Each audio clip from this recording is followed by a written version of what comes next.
What is up YouTube? It's Kingfisher745.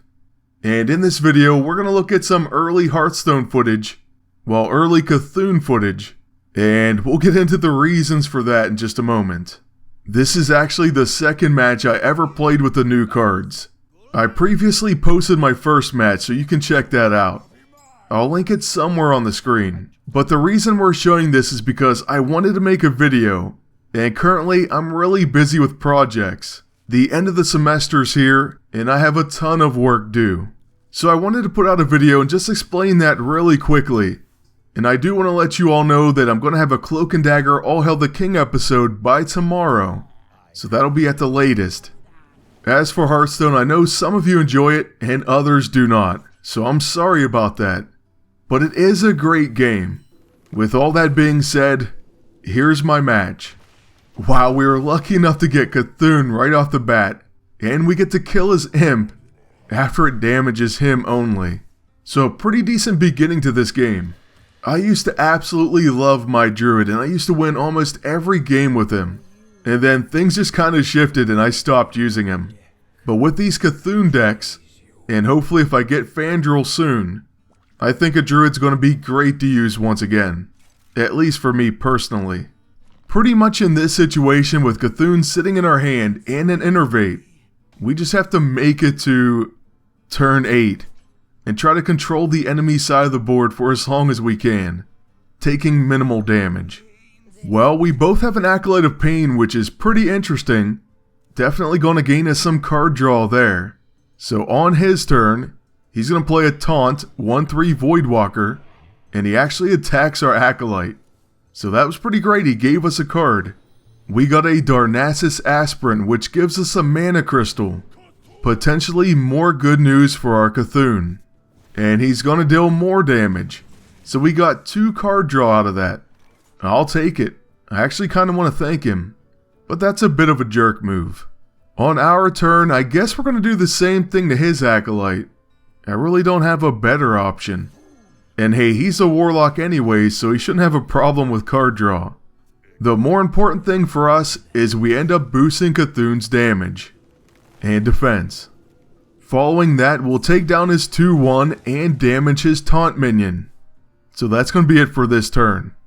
Like I said, we want to try to control the board as best as we can, and currently we're doing a great job. So Cthulhu should hopefully come out, and once that happens, he's in serious trouble. He's already a 10/10. 10 is kind of the magic number with this boss. Many cards work around that, but the ones I'm thinking of are for Warrior, where they give you 10 armor, and well, that's the main one stuck in my head right now. I guess I'm used to playing Warrior. We'll definitely have to try one out with the Cthulhu deck, so look for that in the future. Now in this case, we're able to finish their taunt minion with our Druid power, and then after playing our 1/4 taunt, we'll go ahead and attack the hero straight up. One of the really cool things is we have a second Innervate in our hand. That means we could get Cthulhu out really quickly. That would be a pretty awesome play. But with that Mountain Giant, things got a little bit more complicated. We're going to have a really difficult decision on our hand. We may want to play that taunt minion, and then try to find a way to deal with that Mountain Giant first. Especially since it looks like he's going to be taking down, well, he took down our taunt minion, then attacked us straight up. So with 6 mana, what do we want to do? I'm thinking, where we could have played Cthulhu, I want to take care of that 8/8 first. So let's play our Dark Arakoa. Honestly, I probably should have just played the boss. Sometimes I get way too cautious, and it ends up costing me the match.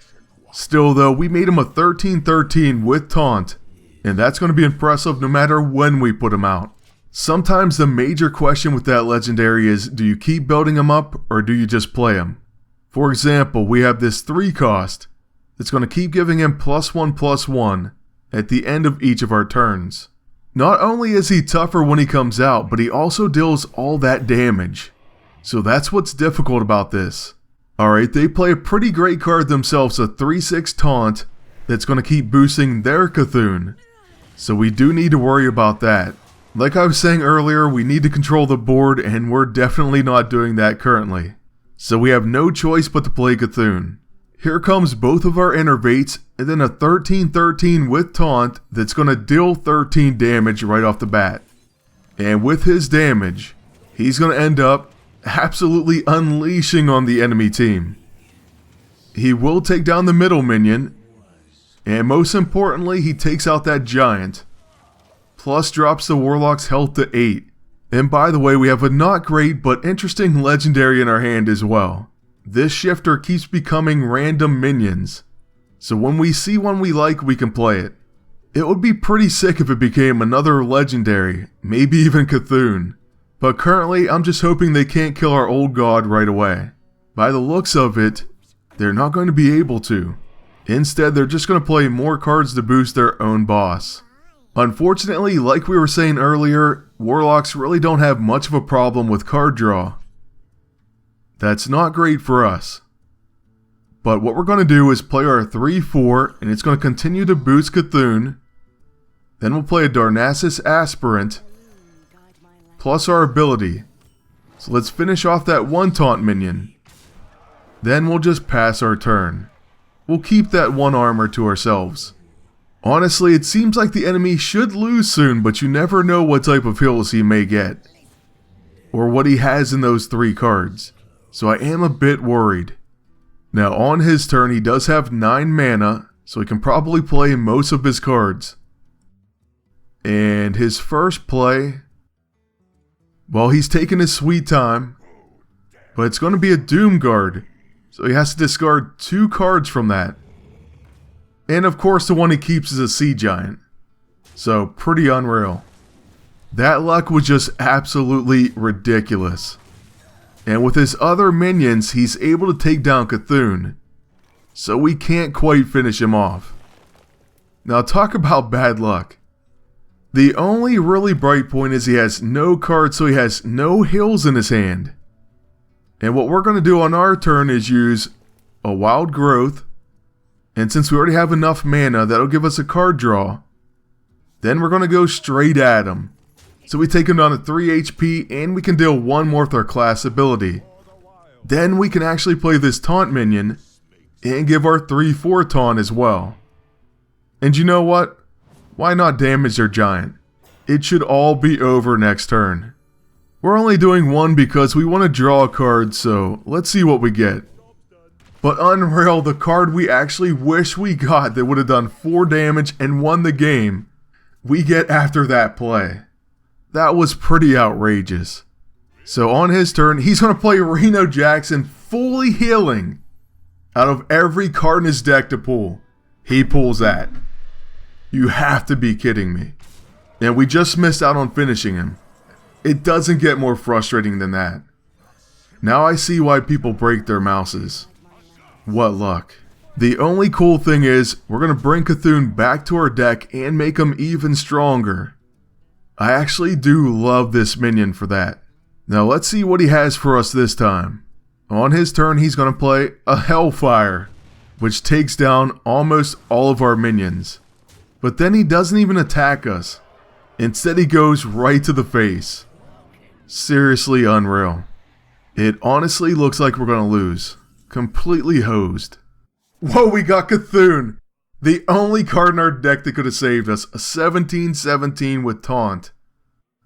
Oh, but we don't have enough mana. Somehow we only have 9. Just perfect. So what we're going to have to do is gain 8 armor, then attack this 8/1. And with our 7/6, we'll finish their 7/6. So at least we should live the next turn. And then we'll be able to play our boss. Alright, well hopefully they don't draw theirs, because that would just be the icing on the cake. It looks like they're trying to. They do an extra draw, and they get an Emperor Thorisian out. But they're only going to attack us for 4. And it looks like that's the end of their turn. So you already know what we're going to do. We got a pretty cool card, but we're playing Cthulhu, and he's going to do 17 damage. He takes down Reno and the Emperor, and drops the Warlock to 9. There is no way they're going to live, unless they can drop our old god. He uses a life tap, plays a Dark Peddler, but all I can do is destroy him at the end of his next turn. There's no taunt and no chance for him to win. So we got this. We're going to hit him for 17 damage. Okay, he's going to concede so we don't get the opportunity, but at least we won that match. That was so sick. Well, I hope you enjoyed it. It was definitely a heart-racing match for me. It had me extremely upset at one point. Luckily, I'm not in the habit of breaking mice or keyboards. But ultimately, we won out, so I'm happy we stuck with it, and I'm glad we recorded it. That's going to be it for this one. I hope you enjoyed it. I want to thank you all for watching, and ask you to please like, comment, and subscribe. Then until next time, good luck, and take care.